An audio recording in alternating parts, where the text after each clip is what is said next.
खबर आपको दें कि निजकारी कमीशन बोर्ड ने बिजली तकसीम कार कंपनियों की निजकारी की मंजूरी दे दी है। एलामिया के मुताबिक पहले मरहले में 3 डिस्कोस की निजकारी होगी और इस सिलसिले में फाइनेंशियल एडवाइजर लगाने का भी फैसला किया गया। तफसील जानते हैं, डॉन न्यूज के नुमाइंदे ताहिर शरानी हमारे साथ मौजूद है। ताहिर, बताइएगा।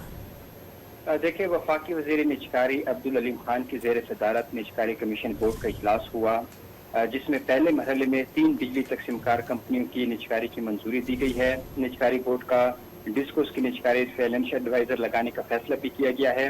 जनवरी 2025 तक कानूनी जो मराहल है वो मुकम्मल किए जाएंगे।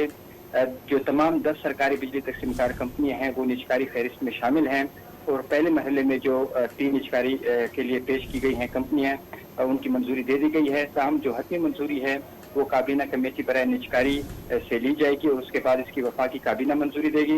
एलामिया के मुताबिक बोर्ड को PIA की निजकारी के अमल को बढ़ाने से मुतालिक भी तफसीली ब्रीफिंग दी गई और वफाकी वज़ीर निजकारी ने यह हिदायत की है कि इदारों की शफाफ और जल्द निजकारी को यकीनी बनाया जाए, क्योंकि मुल्क की मईशत की मजबूती और बहाली के लिए निजकारी अमल को बहुत अहमियत करार दिया गया है।